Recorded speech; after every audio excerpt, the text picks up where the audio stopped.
Great. So just confirming, I have the chat open, but I don't think any of you guys can see the chat that I have open. But in case you do, just let me know via the chat that you're seeing your own messages pop up. But for just a quick introduction, I know that there are many different folks on the call from different industries. I think the big instruction here and the point of all this is that we're all part of e-commerce. And so I do want to give a brief introduction to myself and why I'm giving this presentation and for this part of business. I did get a note from Rita, who's saying that she can't hear on her computer and the dial-in is a busy signal. Is anyone else, I'm just going to take a moment and say that calling back might be the best answer. I'm not sure. Did anyone experience that issue? If you did, please message me your solution.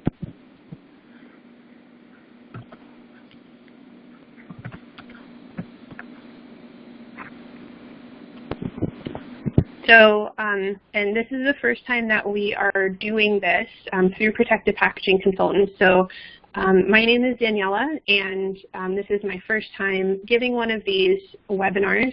So if the technical glitches are happening, I'd love to know about them to fix them for the next group. We do have another webinar going on at 3:30 Eastern time today, which is about customer education and how we can prevent issues and customer call-ins by giving them better education up front. So again, I really want to fix whatever tech bugs there are, if I can figure out how to fix them. And so just let me know what your feedback is, either through the message bar or feel free to email me. It's propackconsult@gmail.com. So kind of moving into the bulk of the presentation. So as I said before, my name is Daniela.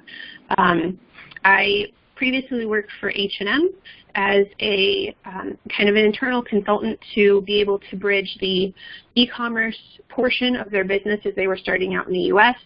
With their brick and mortar in the U.S., their e-commerce in Europe.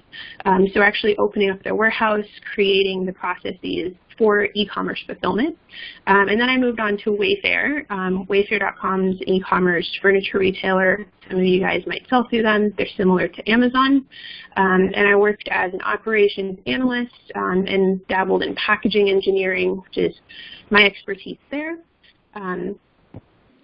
So I will be giving you information that's specific to furniture per my feedback both with Wayfair, with my packaging certification and education, and my work as a consultant for quite a few e-commerce furniture home goods retailers. So if you have any other questions about my background, credentials, etc., please let me know through the message bar and I can go through them during the Q&A session.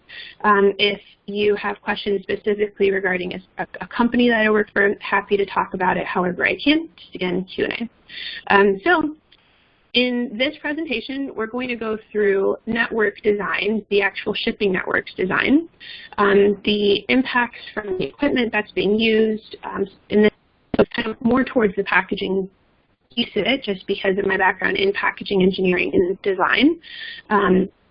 So impact stacking, those are very, network heavy. And then I'm going to move on to the delivery practices that some of the major e-commerce sellers use for both small and large parcel. So for all of this, I am going to touch on and explain both the small parcel, which is UPS, FedEx, ground, anything under 150 pounds, and then the LTL full truckload environment on the other side of things.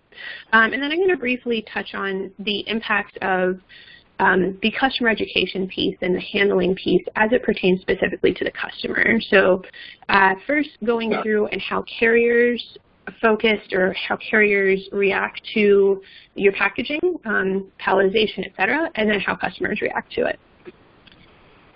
So switching slides.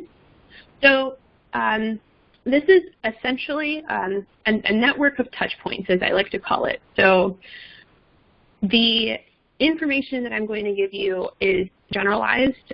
There are different cross-docks for different carriers, and when I say carrier, I'm talking about anyone that transports your goods. So, and when I say hub, these are cross-hub locations or cross-docks. So this infographic is essentially where trucks travel in the U.S., regardless of who they travel for. These are the most major trucking lines, or routes, I should say. And the yellow stars that I've placed on the overlay are where different where the majority of hubs are located as a result of these major trucking lines, and where different e-commerce retailers are and where their distribution facilities are. So if you can imagine, if you're sending an item from, let's say, LA to Boston, you aren't actually sending your product directly from one to the other. Your product is going to be consolidated at a local touch or at a local hub, and then it's going to get reconsolidated potentially 2, 3, 4, 5 times before it reaches the customer. So when I looked up the amount of touch points on average that products receive through the e-commerce channel, the statistics I found were between 3 and 5, more heavily weighted towards 3. So your product will go through and get reconsolidated, potentially put back on or off a truck 3 times. So that's an astounding number of physical touch points. And some of those may be repeated machine touch points as well. So this is both small parcel and LTL. Full truckload is a little bit different just because the full truckload may have a more direct, but in terms of anything that you're not sending an entire truck full of, it's probably going to get touched 3 or more times. So specifically for the FedEx UPS ground shipments, so parcels, they may enter 2 or more sorting facilities, and normally this is at the start of their life cycle in the transit network, and then somewhere towards the middle, so usually middle of the country. So if your item's going from LA all the way to Boston, most likely in the LA area, it's going to get consolidated at a major sorting facility where it's going to get put on a truck westbound eastbound, as opposed to northbound or southbound, central, etc. It may get put on a central truck, just going in that direction, and then it may get reconsolidated in Chicago or Tennessee, which is a huge hub. And those both are most likely mechanical sorts, but primarily mechanical. There will still be human touch points.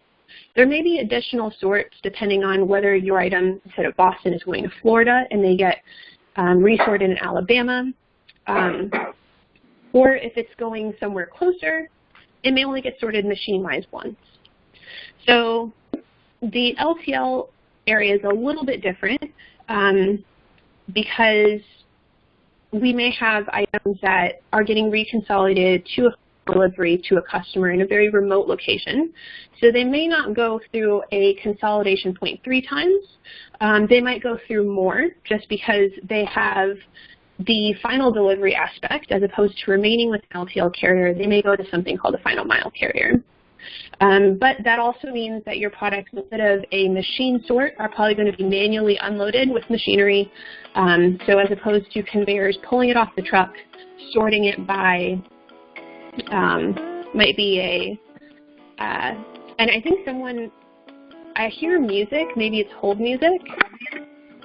If somebody's on hold or has music in the background, do you mind muting? Just because I'm probably going to start singing along here soon. Just checking, folks can still hear me, right? If you guys can just message me. I'm a little concerned with the hold music in the background. I'm just going to keep going. If you are hearing hold music, I apologize. Message me as well. So the cross-docking piece may be occurring human-based, but it's usually not on a conveyor system. So moving on to the next slide, just quickly want to talk about the types of equipment. So this is obviously information most of you probably have gone through in some facilities have already seen it. I know you guys are well disciplined and seasoned in the art of e-commerce and transit. I just want to make sure we're all on the same page. So the small parcel, the post, we're talking about very heavily mechanized machinery. So you have sortation equipment that is non-human based. You have conveyors moving these products either on flat conveyors, rollers, or you potentially have conveyors that are individual holds, which is in the photo. And then based on its labeling and where it's going, it might be going all the way to the end of this particular photo. It might be getting dropped onto another conveyor. It might go to the other end of the sorting facility. So one facility I've visited several times just for my own education. I've been to the Indianapolis FedEx hub. They have miles of extremely high-paced sortation equipment, and their statistics are that your product will usually travel about a mile inside of their sortation facility before it actually gets handled by another human being. So that just means it's going and getting sorted from conveyor to conveyor before it gets put onto a destination truck. There are some items that are non-conveyable, and those are much less likely to go on in a mechanical line, and they will be handled by humans, but there's a sort that needs to happen to show whether they're conveyable or non-conveyable. They're non-conveyable, they go around that whole mile, but that means you have a human handling it with a hand truck, a dolly, might be a cart, might just be manual lifting. So there's a lot of potential error there. But if you think about a mechanical sort, you have motion, obviously, but you also have motion deterrence. So you have something traveling on a conveyor until it's not supposed to travel in that direction anymore, and there is a force that needs to be applied in some way, either to the conveyor or to the product, to change the course of that particular product, that specific unit. And so that is the impact I'm referring to here. So most of these things, they don't come to a gentle stop. They are not hitting a foam pillow. There is a high amount of force that is transitioning from one direction of movement to another. In the LTL full truckload world, obviously you guys have probably seen this in your own facilities, but you have forklifts moving your products, setting them up and down. There's a significant amount of force that just comes from literally picking something up and setting it down, especially if it's stacked high or has high weight. Pallet wrapping or strapping, depending on how much force you use to actually combine your products into a unitized load so they don't go everywhere. There's still force from that. The number of touch points obviously is kind of increasing that exponentially in terms of what's happening in your products with the forklifts, with the strapping, with tape, et cetera. All of those individual components of your packaging, just like they are in the parcel environment, but more so here because your items are heavier and are literally bigger. Those forces are either acting together onto the product, or your product is exerting force onto those different elements of packaging. And then we even have the added fun part of their that accept palletized versus some that don't accept palletized loads. So, and there are carriers that accept both. You might have a palletized piece of gym equipment that is sitting next to a non-palletized sofa, which is right next to potentially a pallet of paint or of tile. So you have this varying degree of movement in the back of trucks. And that is another force that's being exerted as the truck is moving, similarly to the small parcel environment where you have multiple pieces acting on one another. So instead of the product acting on the packaging in terms of force, or the packaging acting on the product, now you have multiple parcels or palletized loads acting upon each other. So just in terms of impact, in my packaging engineering, I translate that to mean G-force.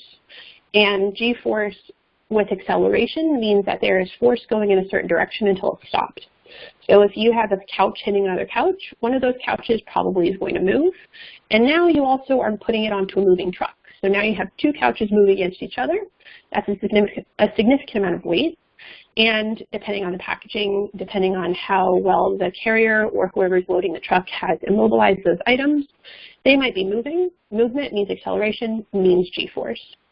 is generally not a good thing. Again, if you have just joined, I saw a couple folks just joining. Welcome. My name is Daniela. Just as a quick recap, we went through impact from sortation equipment and what the shipping facilities and the shipping network looks like throughout the U.S. So that's where we're at right now. If you have any issues, technical bugs, whatnot, please message me. I am recording this, so you guys will be able to get a copy of the recording, but I also want to know so I can fix it for next time.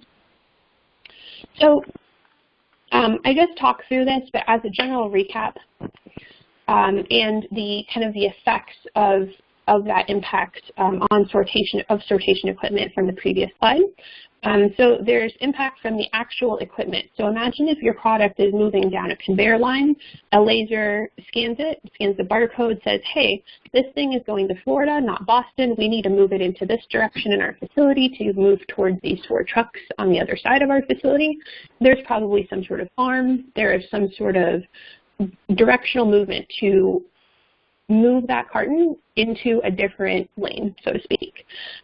So that means there's a potential for carton damage.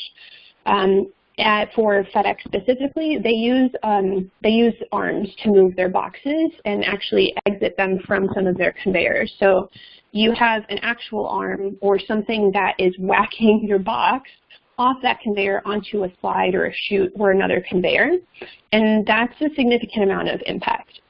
Smaller boxes, hi, if you just joined, we are presenting online. I'm just asking that everybody is muting themselves until our Q&A portion, just so I can go through the presentation.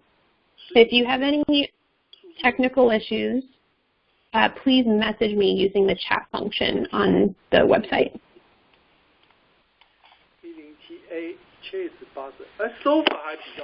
I think there are a couple folks, I'm just hearing a lot of feedback right now. If y'all can hear me, it would be amazing if you guys could just put yourselves on mute. Hello? If you all could mute yourselves, please, and that way we can just keep everybody kind of presentation. We'll do Q&A after. Thank you. So just moving back to this. So if you have a really large carton, let's say, I actually started, I think, before my quick snippet, but if I'll start with a large carton and go back to small carton. If you have a large carton and you have a standard arm that's maybe an 8x10 arm that's moving your box and it's whacking your box onto a chute to say, hey, it's ready to go to this truck, exit the interstate, so to speak. And your box is 3 times the size of that arm, that means that arm is most likely hitting your box in the center of one of the walls of your carton. The center of any carton wall is one of the least strong areas of your carton and very vulnerable to punctures. So if you've ever received a box and it has kind of a weird angular impression on any of the sides of it, it might be from one of these sortation pieces. It could also be if that box, after it exits that conveyor and drops onto another conveyor, it could have landed on another box. Usually there's a little bit of a finesse to sortation, and most boxes aren't dropping directly on one another, but they may catch one another on the edges. So one corner of one box could be getting hit by another very easily and multiple times. So it may not just be a human dropping it, it could be a conveyor dropping your box in another box. The impact from sortation equipment in large parcel, I know this is small parcel primarily, I'm talking about automation, but in large parcel, the LTL environment or full truckload, this is specific to forklifts or hand trucks. Picking up and setting down that pallet is an extreme amount of force, and added to that force, now you're not just dealing with the weight of the load on that pallet if you're using a pallet, it's the load plus acceleration due to gravity. So you have more weight to that pallet than what's on it as you're setting it down, just like if you were riding an elevator going upwards. Happy to talk through some of the more scientific portion of this if you have questions during the Q&A. I figure that's probably going to be a snooze fest, so I'm not going to go too far into it, but happy to get more technical if you guys want later on. So the next bullet, impacts from crush, stacking, and load movement. This is essentially if you're putting an item, a heavy item on a lighter item, which in theory no one should ever do, but we know it happens from time to time. You have the potential of the large box to crush the smaller box, and smaller both by heavier or by footprint for the actual size of that face of the box. But that smaller box, if it's built well, if it's an extremely strong box, boxes are not made equal for strength, it might be puncturing the bottom side of the larger box and breaking the seal on the tape. And therefore, if someone then lifts that box, the top box, it could be bottoming out and blowing out, and you have hardware packs that are lost or product that falls out. All these things are very possible depending on, again, the forces coming to play. So you could have a force upward, you could have a force downward depending on the stack. You could also have this whole stack falling over. Think of it with small parcel. Let's say if a FedEx delivery driver is loading up his truck to go out for deliveries, he's able to load from floor to ceiling. And if you have products that are from up to 150 pounds, let's say he just has 20 boxes stacked up from floor to ceiling in the back of the truck, and each one on average weighs 15 pounds. So that means that bottom box is having to bear the weight of 19 15-pound boxes on top of it. I'm not going to do the math. I'm really bad at math. But you guys can probably figure out that that's a whole lot of weight. And then if he loads up his truck and he starts driving, hits the pothole, those boxes will all move upward. Granted, the top one might move a little bit differently from the bottom box in that stack. But as they come down from that pothole's force, that means all of that plus acceleration due to gravity, so G's, they're coming down on that bottom box. So depending on where your box is on the stack, they could all be equal in terms of weight, but depending on the size and the strength of your box. You might have a box in the middle that crushes, on the bottom that crushes. You could have no boxes that crush because they're all very similarly sized and it's a well-built stack, but usually there's a little bit of crush and carton fatigue from just stacking. Moving on to the next one.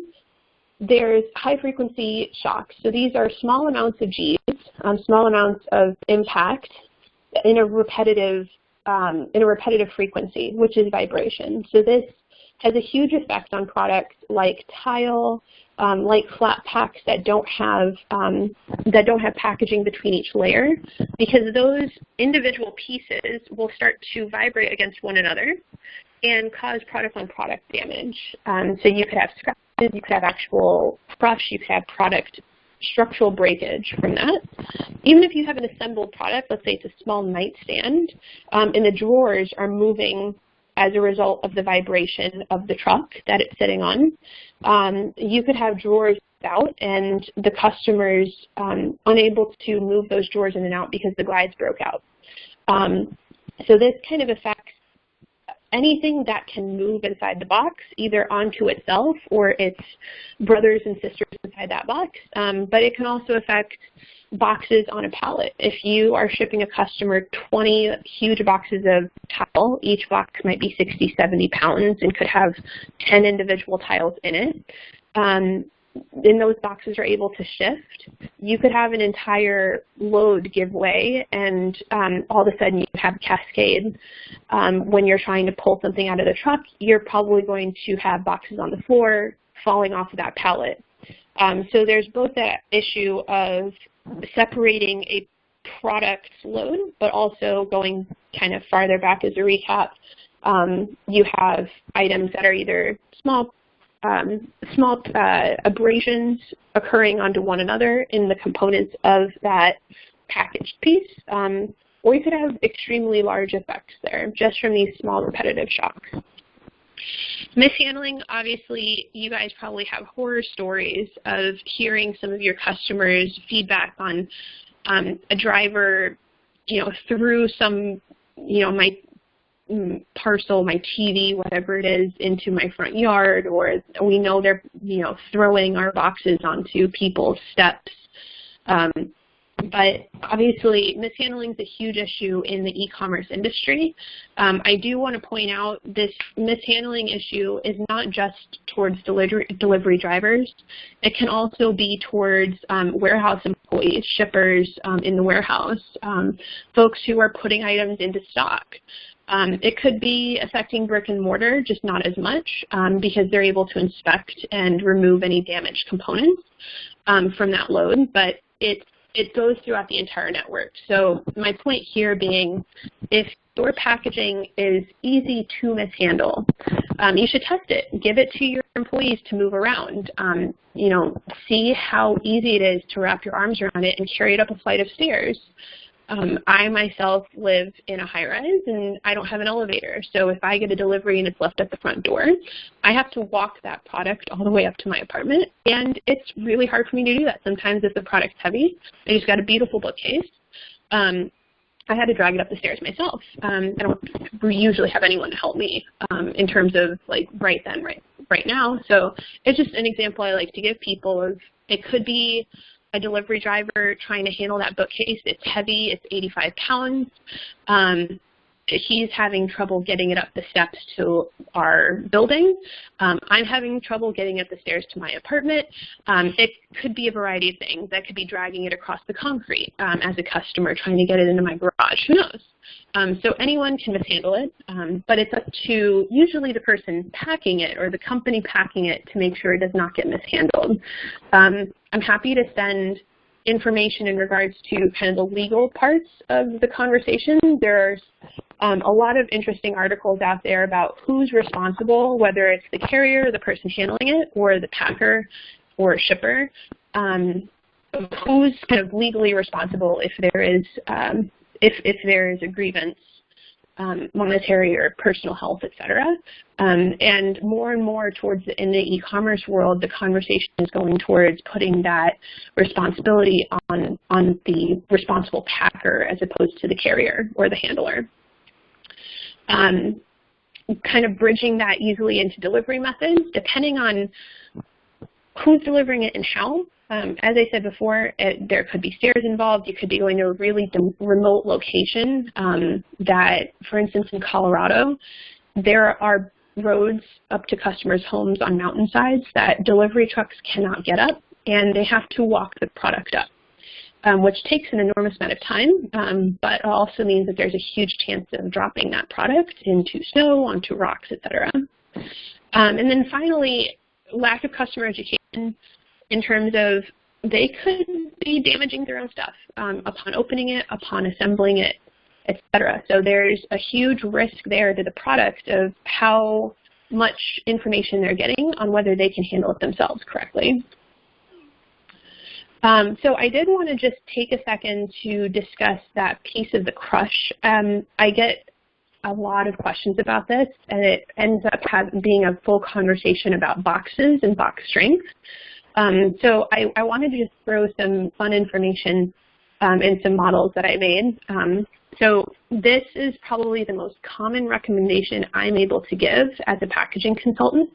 And I know my colleagues are answering questions all the time for e-commerce of like, how strong does my box have to be? Does it matter how my box looks? Does it matter where the folds are and in the middle or not?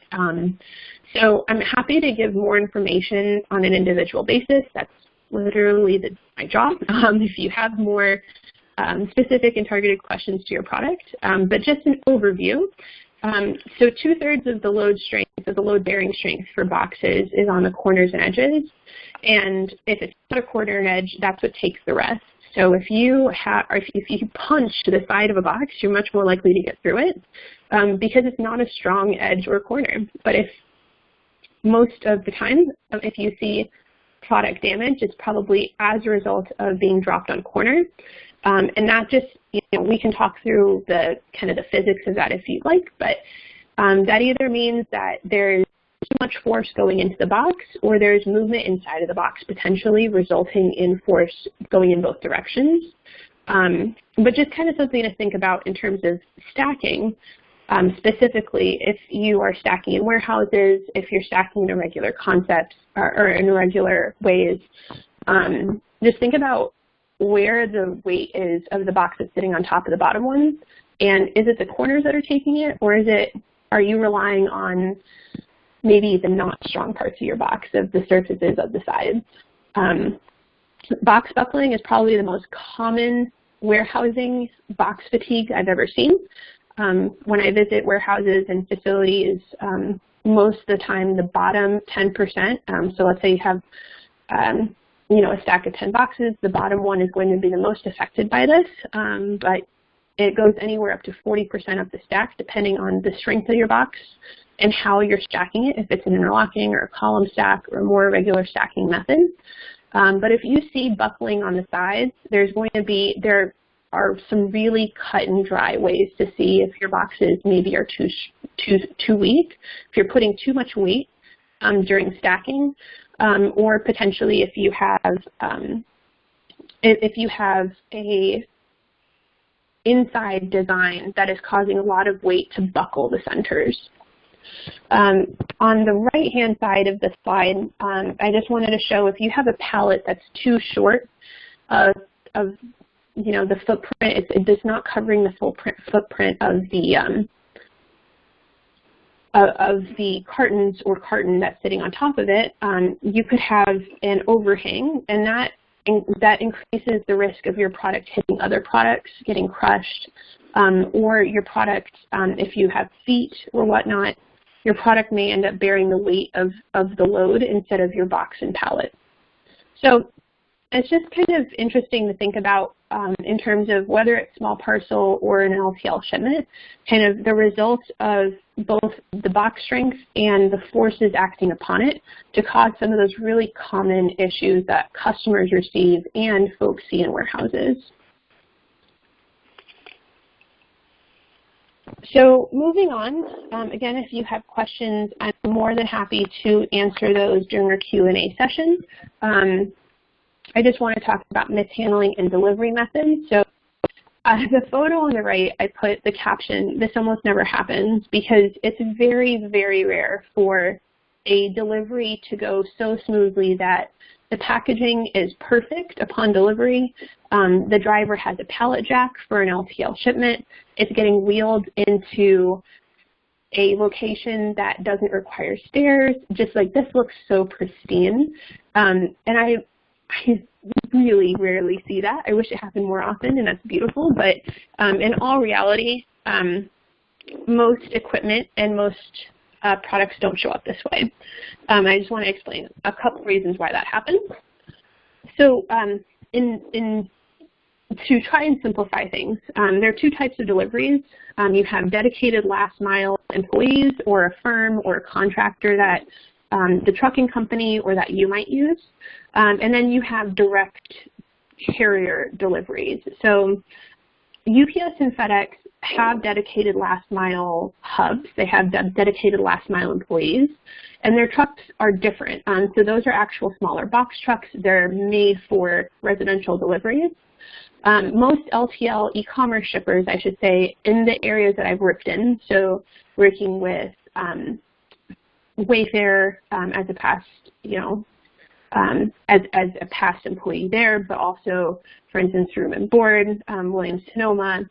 These are companies that do contract final mile, dedicated last mile or final mile delivery folks. And so those companies are going to be showing up at your customer's door. On the LTL side, so this is something that's direct to customer, where it may be a remote location, or it may be specifically because it requires a flatbed delivery, etc. This is where the freighter actually brings it to the home. So I do want to point out, and this is still on kind of the first bullet. Moving on to the actual delivery methods used for extremely large shipments. If you send something out palletized, it most likely is not going to remain palletized all the way to the customer. If you have a sofa, let's say, and you ship it out on a pallet, most likely as it arrives to the last mile hub, before they put it on the box truck to send it out to the home, to the residential, they're going to strip it off of the pallet because most of the time any type of equipment is really difficult to send with the driver for that box truck. So they might get a hand truck, so a little hand dolly, but they're not going to get a pallet jack most of the time if they aren't delivering something that I've listed here as an exception. So I'll talk about exceptions in a second, but going on with the sofa example, we're probably going to see that sofa arrive to the customer, non-palletized and still hopefully packaged, but there are final mile delivery contractors who even remove some of the packaging, especially if it's going into the customer's home, because that's considered like the white glove delivery aspect of it. So it's just kind of a thought here. There are heavier products. In my world, I've worked with a lot of vanity suppliers, executive desks, tile, beer. One of my customers, my consulting customers wanted to unitize their beer loads. Just really heavier multi-pack items where there are a lot of boxes on that pallet. They may get sent out as is on a pallet and get delivered on that pallet. That being said, it depends. It's up to you to work with whoever is doing that last mile delivery to ensure that they have the equipment and can actually pallet jack that or roll up to the customer's delivery. If it's going to a B2B customer, they can actually get it into their warehouse or through a loading dock. But as I said before, most freight, if it doesn't need a pallet, it's not going to remain on a pallet for final delivery. And I get a lot of questions about liftgates. Liftgates are hit or miss. Liftgates are also small. They're usually 60 by 80 inches, which if you have extremely large products or if you anticipate putting a product on a pallet that's larger than that size, it may not fit on the liftgate. If it doesn't fit on the liftgate, they're probably going to hand it off the back of the truck, not trying to deal with the liftgate. Liftgates are also slow. I know in terms of some of the questions I get, folks are saying, well, it's a lot easier to use a liftgate than hand off something that's 200 pounds off the end of the truck. It's true, but most delivery drivers are pretty seasoned veterans and are very hardy individuals and are able to make those deliveries day in and day out multiple times a day. So they're pretty good at the handoff, and some believe that liftgates are so slow it slows them down. And they'd rather get that into the customer's hands quickly. So they choose not to use their liftgate even if they have one. Again, I don't have data to tell you one way or another that only 40% of drivers who use liftgates actually use them on every delivery. I don't actually know the data there, and I don't know if it's been studied. But if it has been studied, I think that the overall there, and my recommendation is don't believe that every single time that you are delivering something to the customer or you're sending something to the customer is going to get delivered on a pallet using a liftgate. Kind of expect for the worst there, that it's probably going to get off a pallet and moved off of the truck using human handling as opposed to mechanical handling. For small items, so again, UPS, FedEx, under 150 pounds, they have no obligation to bring it into a convenient spot for customers. They bring it into the first safe area to try to reduce theft and kind of boxes walking away off of customer stoops. They do try to put it into an area if it's designated on the delivery method, but they are not obligated to bring it onto my porch, for instance. They could leave it in my front yard as long as it's the first dry area. So just kind of something to think about there, that a customer might have to go beyond their expectations to bring it into their home. Heavy and bulky parcels are also not convenient to the customer. And as I said before with my example of mishandling it, maybe the customer is mishandling it. They have to bring it in and drag it up their stairs.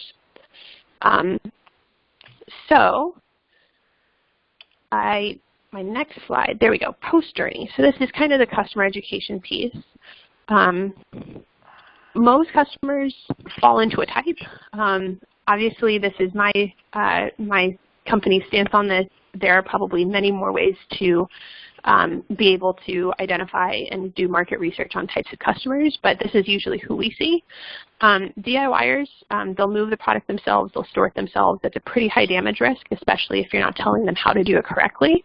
They might be attempting the full installation or assembly themselves. Again, that's pretty high risk. And they are most likely to report damage or defects. So They're the folks who are buying their own tile or their own bathroom renovation, and they're probably Googling how to do this. And this is increasing in the share of the market as more products become available in e-commerce and are able to ship directly to the customer as opposed to them having to go into stores, pick it out, and have it either pick it up or deliver it through another service. Customers who want minimal interactions with their products, so this is kind of the opposite of the DIYers. They'll pay for delivery upgrades, assembly, and installation. They're less interested in ready-to-assemble products, and they require, they're usually a higher cost customer. So if there is a problem, you're probably going to hear that they require a kind of a higher cost to resolve their issues. So this is generally a lower risk customer, but they're a higher cost customer. And then there are folks who are new to e-commerce. So this is very similar to DIYers. Maybe they buy something that doesn't require assembly or installation, but they are probably likely to move it inside themselves or do a midway delivery. They're going to they're going to store it themselves, which again is high damage risk. But they may not report damage. They believe that, hey, this is my first time in e-commerce. What did I expect purchasing it from an online retailer? If they're upset with the quality or that they get it damaged and they don't know exactly what to do there. And this is where there's a risk of customers reviewing the product online instead of calling you and requesting a replacement or requesting some sort of solution. So there's a loyalty risk there and then potentially affecting the loyalty of other customers. So I do want to make sure we have some time for Q&A. So we have a little over 15 minutes, and I wanted to open up the floor to either discuss anything that I have covered in the presentation in regards to damages or shipments, transit, et cetera. But also if you have general questions about me, about the consulting piece, et cetera. So you're welcome to type it into your chat, or if you want to just speak, that's totally fine too.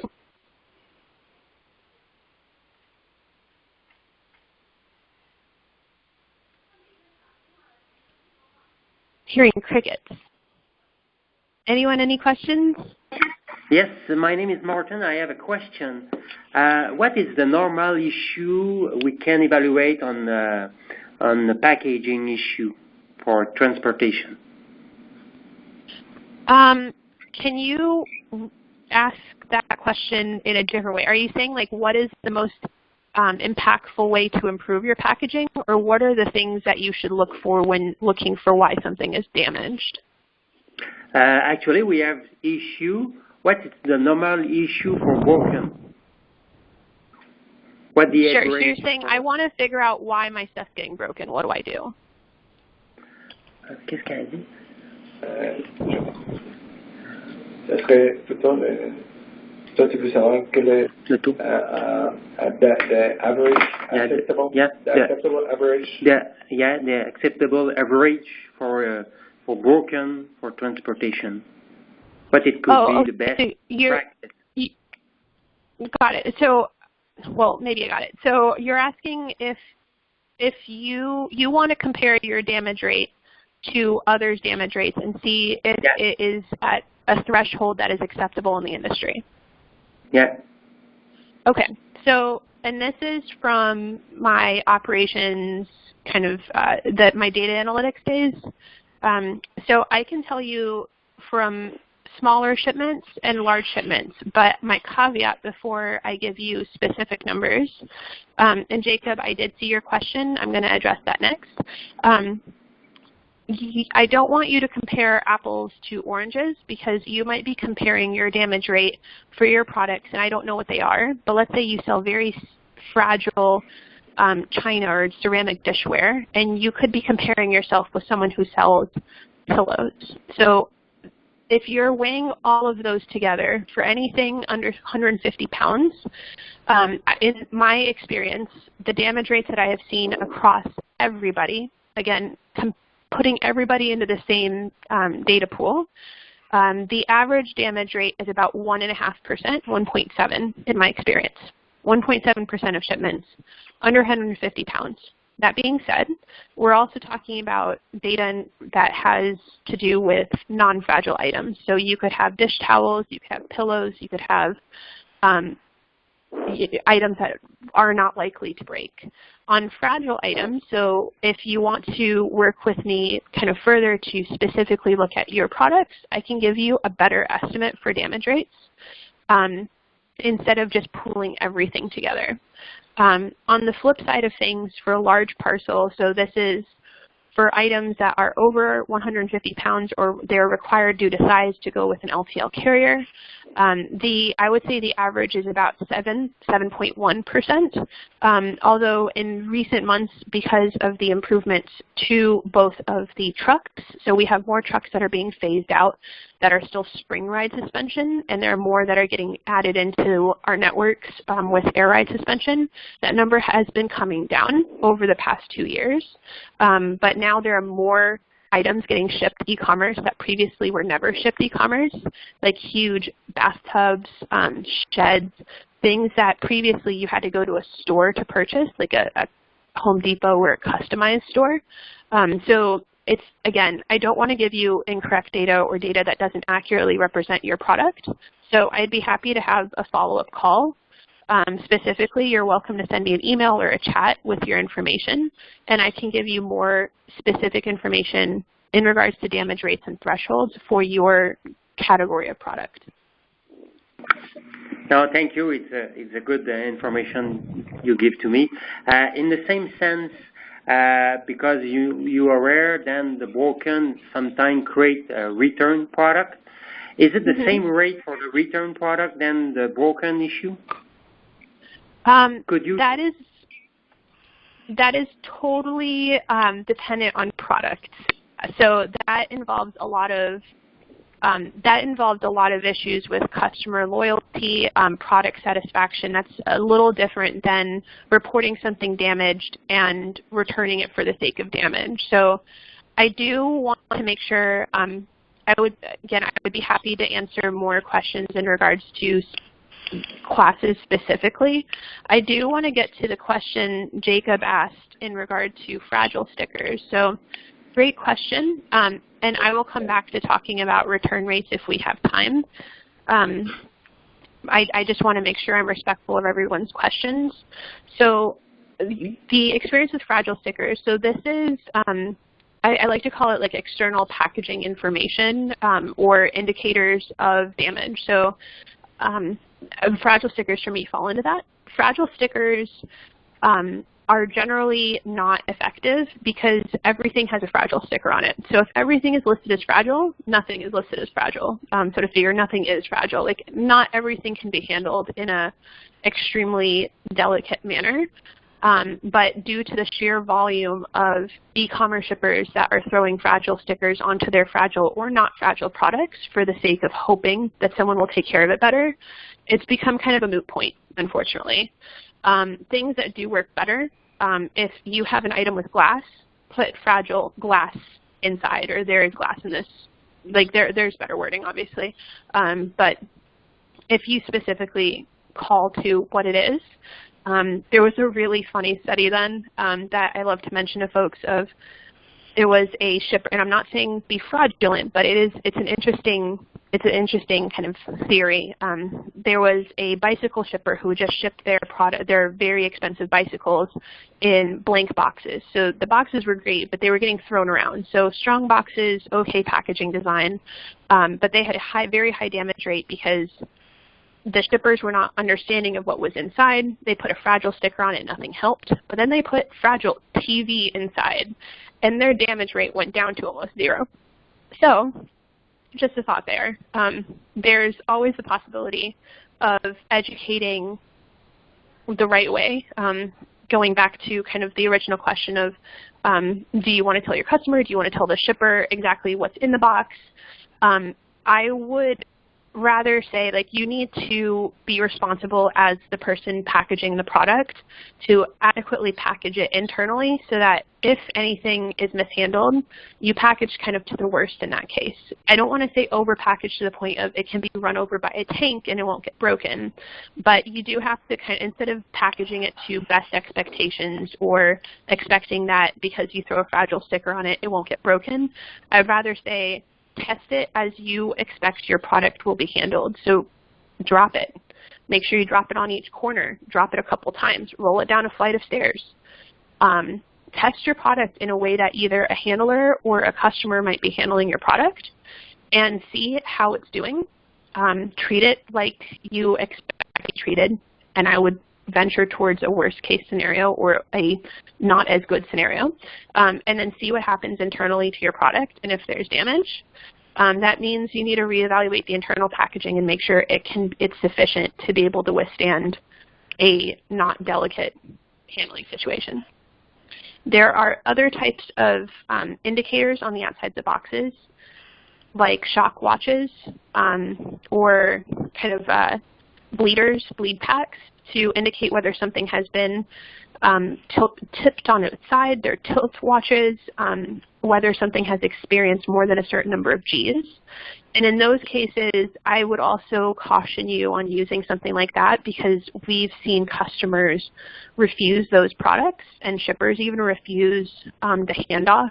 For instance, an LTL shipper trying to give it to a final mile delivery driver, and the delivery driver sees, no, that tilt watch says that it's been turned over, or that shock watch shows that it's broken because it's red, and they actually refuse that shipment, and customers refuse the delivery because it indicates the product's already broken inside, even though it may not be broken. So in terms of customer information or external indicators, I'm happy to talk through that again on a more case-by-case basis.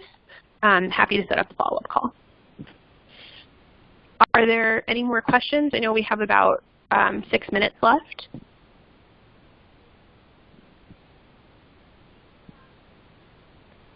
You're welcome, Jacob. I'm going to go back to talking about data and return data. Just because I haven't heard another question, by all means, you're welcome to message me with additional questions. But I want to make sure I'm able to provide as much information as possible for you in the hour. Also, before you all hop off, I do have another webinar about customer education and some of this stuff about handling and external information, etc., coming up at 3:30. It's the same dial-in information. You're welcome to join. It's different information than this. I am hosting it, and you're all invited. So going back to data, so I think there are a lot of companies out there, consulting companies, that are able to give you software on collecting the information from your customers, but there aren't a lot of folks who are able to connect the information of if you have a high return rate, if that is indicated, or if that is telling you whether that is returned product, if customers are becoming disloyal, if your reviews are being impacted by that. And that's actually that's a kind of a grind in terms of trying to research that correlation and collect that data. It's something that our team would be able to help with in terms of giving you a start on how to see how your customers are reacting. If they receive something and they choose not to call in versus they receive something and decide to return it, if it's a return as a result of damage as opposed to like a buyer's remorse return, or they're upset about the defect, or the quality. So in terms of return rates, that's why I don't necessarily want to give a number and give you a specific data point to say, returns are usually 5% of the business, but I can't speak to whether they're returns as a result of your product being designed a certain way or if your packaging is at fault. So it is something that our team is able to talk through, is able to give you some help in terms of how to get that data from customers, but also just taking a look at your packaging and trying to figure out, like, if it's damaged, do my customers know what to do with it? If you're selling through an online e-tailer, like Amazon or Wayfair, the customer is actually being told, they're almost forced to contact the e-tailer first. So you may not ever find out that that product is being returned or is being told to be disposed of as a result of damage. You just might be being billed for it later on. So that's the big distinction there of do you know your damage rates? Do you know your return rates? If you're working through a third-party seller, are they telling you that information? Are they even collecting it? 3 more minutes. Does anyone have any other questions?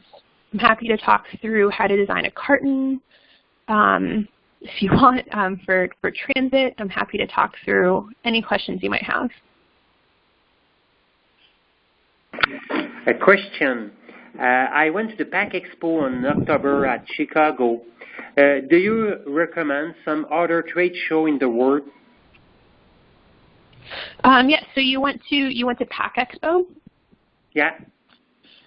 So Pack Expo is great if you're trying to find vendors for either packaging or automation. There's a really great conference called the TransPack Forum. So that's TransPack Forum. It's held by the ISTA conglomerate. So it's the International Safe Transit Association hosts it. Most years it's either in Orlando or in San Diego, and it's an actual discussion. If you want to learn about packaging, if you want to learn about the issues affecting e-commerce and transportation and carriers, that's specifically what that conference is designed for, and I highly recommend it. They actually do a TransPack forum all over the world. They have one in Asia, they have one in China, they have one obviously in the US, they have one in Europe. So depending on where your primary market is, or if you want to go on vacation, I highly recommend look into it because it's like 3 or 4 days, and they do seminars throughout the days specifically related to things like stretch wrap or palletization, how to build a better pallet. One of my favorite forums that I went to a couple years ago, they had 4 different presentations on vibrations and the effect of vibrations on glass and on other e-commerce products being shipped. So it's a really helpful tool for folks who specifically want to know how these forces, both scientifically and market-based, are affecting their product and their business. Thank you. Yep. More questions, anyone?